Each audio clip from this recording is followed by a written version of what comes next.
Hello, everybody. It's Dave Neal, stand-up comic and host of Bachelor Nation News. We have an update to the Kaitlyn Bristowe drama following her appearance on the U Up podcast.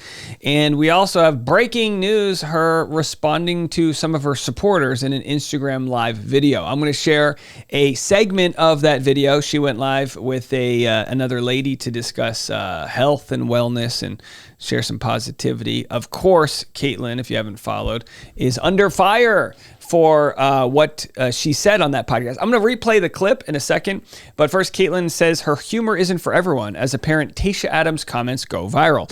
I'll respond to some of the comments made. I didn't read more than, I think, 5 comments on my YouTube channel. I only lost 2 subscribers over it, but I was aware that people were going to be upset at my take and say, oh, Dave, you've got tremendous bias. You're not wrong. I have a bias. I know Kaitlyn Bristowe and I don't know Tayshia Adams.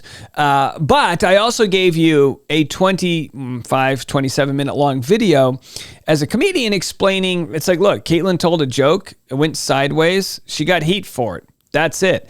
I don't think Tayshia should receive any hate from the audience, and I don't think Kaitlyn should either. Tayshia, or as Kaitlyn says, Tayshia commented things like, you're a bad person, this confirms it. All right, she's allowed to feel her feelings, and as people have said in the comment section of my Patreon video, as we are live behind the scenes, patreon.com/Dave Neal, our friend Chicago Girl over here said, why would we get mad at Tayshia when we only hear Kaitlyn's side of the story? Exactly. And likewise, why should we even get mad at Kaitlyn for what she said? You know what I mean? Kaitlyn told this story on the U Up podcast. We'll play it in a second. But the what this news article is mentioning is this screen grab here, posted or shared by BachelorNation.scoop from the Off the Vine, I believe, Facebook page, or maybe this is Instagram page. I'm not really sure. Kaitlyn Bristowe responds. She said, I apologize how it came off. My sense of humor isn't for everyone. I definitely didn't mean it. Jared is a comedian, and sometimes I try to get him to laugh with shock value.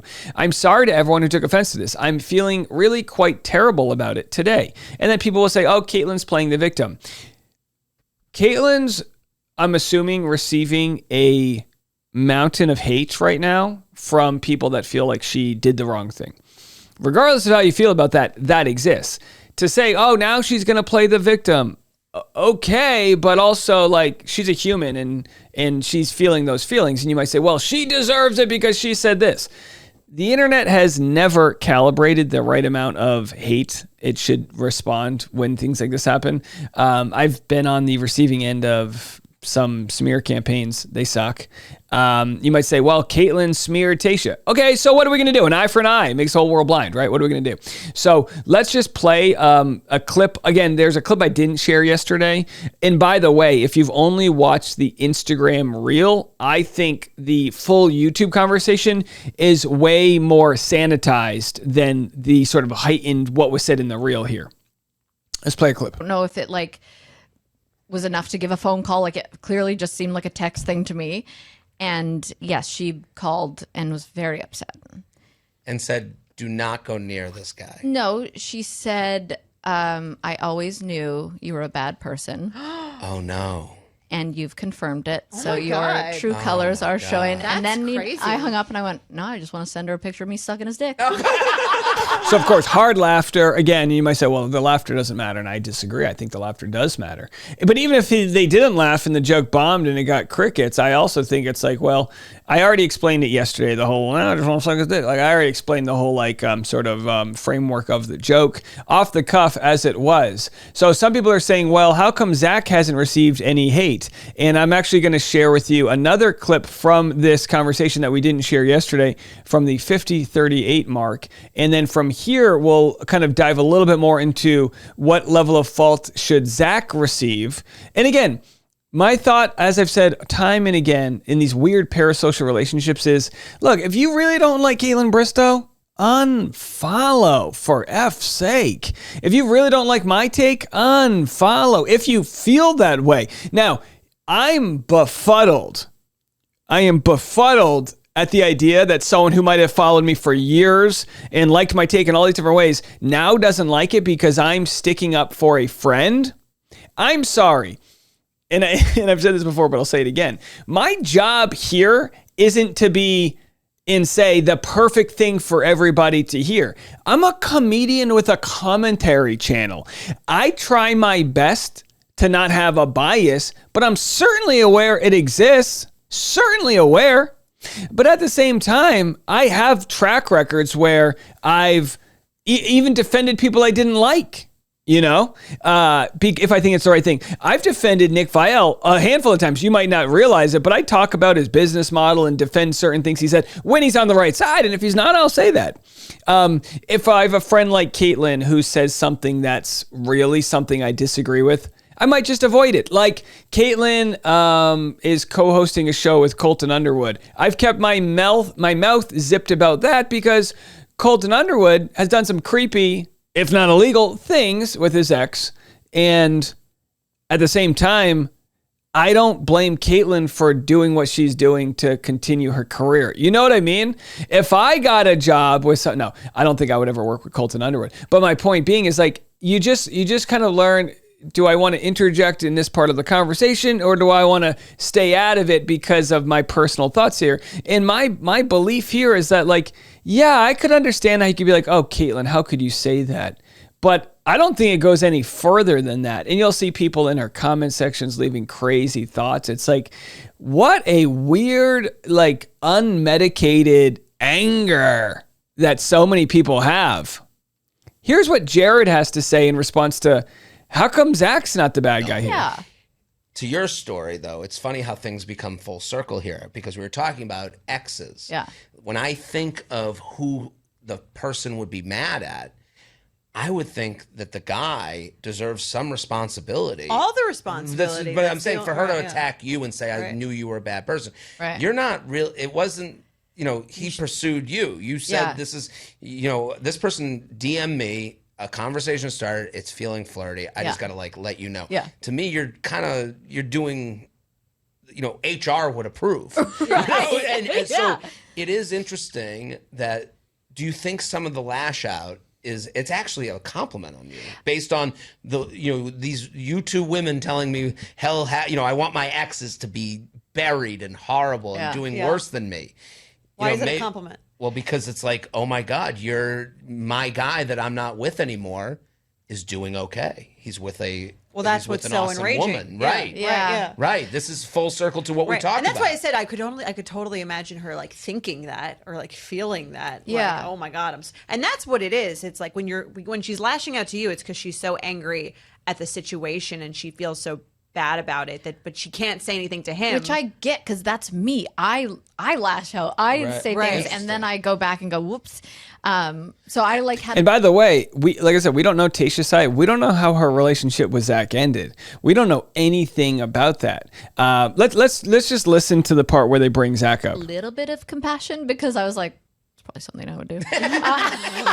But also, I don't want enemies out there. You don't want someone thinking badly of you. Well, I've had to attend 2 weddings with that person. They've been there. Oh, wow. Yeah. Did they say anything or you just No, we just ignored each other? I think they also had to sit next to each other like the Teen Choice Awards, People's Choice Awards. Yeah, we just Tight face smile. Yeah.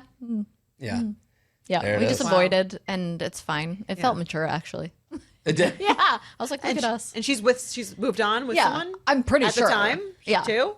Yeah, oh yeah. That's so strange to me. I would find it alarming. I don't think it's strange based on our conversation. I would find it alarming if like my significant other was that worked up about someone dating their ex that they didn't know that well and we were together. I understand Tayshia's feelings completely. I do. But as Jordana said, what I don't understand is saying those to Caitlyn. I just, when someone burns me, as I've seen, I just move on or try my best to move on. And again, we can always be like, we can always find examples where this isn't the case, but I just, I think the best way to live your best life and move on is the best thing to do here. But again, I don't judge her, but I also don't judge Caitlyn for going, dang, that's really messed up. So then there's commentary on Zac. I'm not going to get into it too much.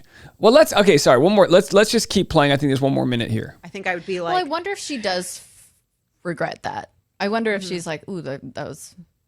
What, Well, if she yelling does, at you? yeah. If she's of course. listening, Okay. and she does, she should just The apologize. phone lines are Yeah, open. I would. If Redemption she is- called is me within and us said all. that, I would be like, "Let's go grab a glass of wine and Totally. talk about Chit it." chat. Yeah. But I do think, I think like the ex, if my girlfriend was mad about, I don't think I would be as affected. You wouldn't be. Well, it's because of this conversation where I'm sitting with two women who are like, I want my ex-boyfriend in a hole with no money, no clothing. Yes. And it's like, no, this is beyond Never me. love This- again. Right. Yes. This isn't about their new relationship. This is about the way, and it's a societal thing. I Yeah. see it on this podcast, the judgment women get for the ending of a relationship. Oh, and, Lord. and why did it end? Was she not good enough? Like, no guy is like seen as like this, like, it's not the same. Yeah. And I'm just saying this. Right. I'm not trying to like blow smoke. I'm just saying this is what right. I noticed in this Some men are podcast. bitter after they're broken up with. I Divorced think. men are very Yes. bitter. I was literally, I thought I was doing my ex a favor. I was like, I am doing you a gracious favor by ending this. Like you, Right. Do we you are take it that way? no, but I was like, we're just not aligned people. We're just Right. not aligned. And again, that's a whole nother conversation for another day. So they do go on and talk about like, how come Zach's not getting any of the hate here? And I don't think he should. But here's some comments from people saying, Caitlyn is rightly taking a lot of heat right now, but no one is talking about Zach. How shitty of a person do you have to be to come off of an engagement and go after someone in your ex's world? Again, I don't know how it ended with Zac and Tayshia. I don't know if he got dumped. I don't really know how it ended. This screams vindictive to me, like he did it to hurt Tayshia. I don't think he did it to hurt Tayshia. I think they all work and play together. They start talking, this and that. They get to know each other. And I don't think... Someone said Zach is the one who had any kind of relation to Tayshia, not Caitlyn. Ignoring Caitlyn's immature use of language, the actual dating is completely okay from her side. Now, what's interesting here is some commentary I'm getting from some Patreon folks. Alex said, I don't think Caitlyn has anything to apologize for. She did the nice thing in reaching out to Tayshia, and she told a hilarious joke that was perfect for the context. It's depressing how many literal humorless people there are. I think another part of the problem is that haters and idiots are often the most vocal on the internet, which gives us the false impression that more people were offended by Caitlyn than in reality. To be quite honest, I am probably the only person who's talked publicly about this. I wouldn't even say defending Caitlyn, just talking publicly about it that isn't bashing Caitlyn. I mean, it's so easy. Look at some of the accounts, and I'm not blaming people, but it's so easy to be like, oh, this was wrong, Caitlyn. You did something wrong. Like, that's the easy thing to say. But, who's got the, who's got the balls or ovaries to say, you know what, actually, I think it's an overreaction. I think it's maybe people don't believe that. Someone said, we need to know the truth about the hosting gig because there has to be a reason for Tayshia's comment. Not that KB is bad, but maybe the Bachelor people played them both or pitted them against each other. That could be true too. It could be true that they were pitted against each other, and that's why Tayshia said, I always knew you were a bad person. Like, to even bring that up, what were the other strikes against Caitlyn that led her to believe this? I don't have the answers to this. Was Tayshia warned about Caitlyn? I don't know. All right, so Caitlyn took to Instagram just moments ago. I've only got the last few minutes. I'm going to play it for you right here. And this was kind of her just speaking to her fans. In the comment section, there was a lot of people saying, you're the worst, blah, blah, blah. But there was a lot of supporters. And she's got, look, out of the 1.8 million subscribers, here's what I said in last video. And don't take my words for it. I don't know if I misspoke because, like, God knows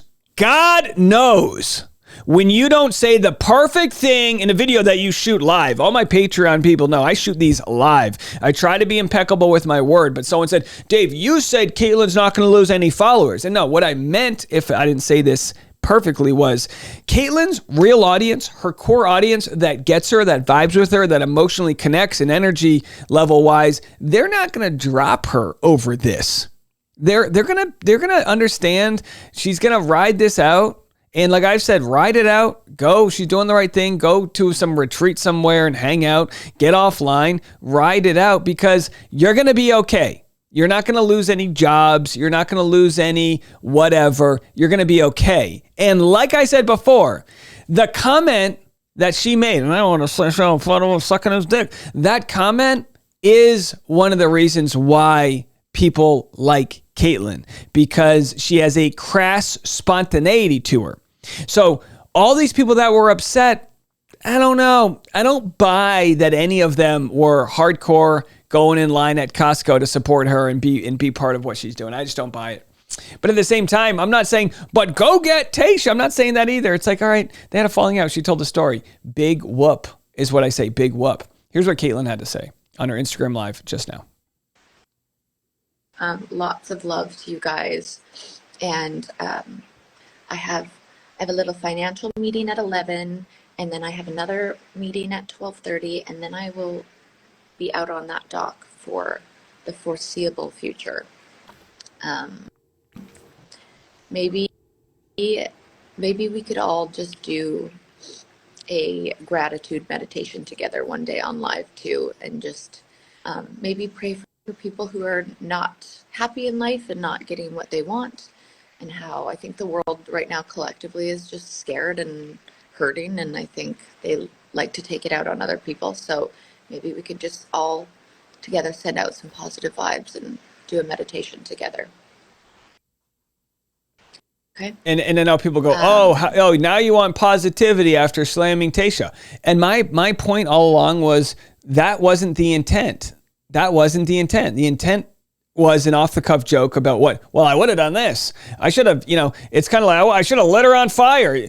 She wanted to light her up. No, that's not, And again, I used to always say this, that it used to be that the only people that got quote-unquote canceled were people were, was the written word. Like podcast used to, people would not get up in arms over things because you would hear the whole context. But in an example like this, that context is almost cherry picked, and you just hear the vitriol and not the nuance to what is humor. And it becomes really hard to explain. It's like explaining a magic trick. What's the humor of the joke? I mean, she made this comedian laugh very hard. He's one of the best. Jared Freid's one of the best working comedians in the world. He has a Netflix special. He performs at the best comedy clubs in the world, and he found it super funny. And at the same time, after that joke, they continued to have a thoughtful conversation about it. So again, I'll have people that say, oh, Dave, your bias is showing. Sure, you do the work to have grace to see where I'm coming from. Why don't we do that? Why don't I reverse Uno it on you? You do the work and have grace to go, yeah, it's a tight needle to thread being in this world, isn't it? When your job is to try to be funny. And, I actually didn't mention this last time, but there's a podcaster and former alumni that I'm friends with. And I'm going to be very vague with describing who they are. They're a very sweet person. You know what? No, I'll say who it is. Courtney Robertson. My good pal, Courtney Robertson. Whenever she's on a podcast, she always feels, and it's so sweet. This is why I'm saying it, because it's so sweet. She always feels the need and the burden to give her guest or the person whose podcast she's doing tea. So she's like, what can I tell you that's going to make news? Because she actually does it in a way where she wants it to make news for the fact she wants your podcast to do well. So she's like, Dave, I want to give you information that I don't have already because I want it to do well so that your show can do well. I mean, let me tell you something. If that's not the most thoughtful thing in the world, when you really break it down, here she is, willing to say something that would be controversial because, not to hurt somebody, but because she wants to help you out. So there is a burden that exists in the performance aspect of being an alumni. There is that burden. And some people will use that burden and always just make sure they're on the right and safe side. And we see this all the time. We'll see people that don't want to comment until they kind of see how it's going online. They'll take the vibe and the temperature of how the internet feels about something before commenting. You know what I have to say to them? Go fuck off. Go fuck off. Tell people what you're really thinking. Do you know what I mean? And maybe that's why I love when old people, God bless old people, they'll just tell you how they feel. They'll just be so honest with you. And you go, oh, geez, here, I can't bring my aunt anywhere. Sure, I get it. We don't want, don't be rude, but, be honest, be authentic. And I'm telling you right now, we've heard from people that are giving bullshit. They're blowing hot air up your ass. What will be interesting is to hear what folks have to say. Someone had commented, "Oh, Ben Higgins just responded. Oh, what's Nick Viall going to say?" We're gonna hear from these people, and we'll continue talking about it. I hope, as an audience, you're not annoyed by this story yet because I'm guaranteeing there'll be 3 or 4 more videos. Rather than complain, why are you still talking about this? Just don't click on them if you don't want. But I find it very fascinating because we watch something play out and we have people, which is probably actually more 50-50. We just realize a lot of the people commenting are like the angry comments. But I'm talking to a whole lot of people that are going, dude, I get it. She told a joke and, whatever, she felt a certain way. I get it. Like, people are more reasonable than you would be led to believe by what you read in the comment section. Let's see what she had to say. Yes, Dave, I will go enjoy the fresh air and possibly another coffee. But stay tuned because maybe I think it's supposed to be really beautiful weather the next 2 days. So I'll do a live and we can do a meditation together. All right, so We'll hear from her. She says she's going to go enjoy the fresh air. And boy, look, what do people want? You know what I mean? What do people want? Tayshia's fine. Tayshia's fine. If she wants to comment on it, she can. If she has a different story, but I'm not encouraging anyone to send any vitriol to her, and I'm certainly not encouraging anyone to send it to Caitlyn. I truly mean this sometimes. I truly mean this. I feel and I'm not saying this, I'm not virtue signaling. I truly feel sometimes like I'm playing the violin on the Titanic as it's sinking, going, let's all just get along. Let's all just get along. Like we can all just have conversations where we talk about these things without getting so emotional. And the response to that is, nope, unsubscribe, and that's how it is. But that's okay. That's okay. We'll continue to have this conversation and we'll talk a little bit more about this and other pop culture and entertainment news stories on the Afternoon Rush Hour podcast. I'll see you then.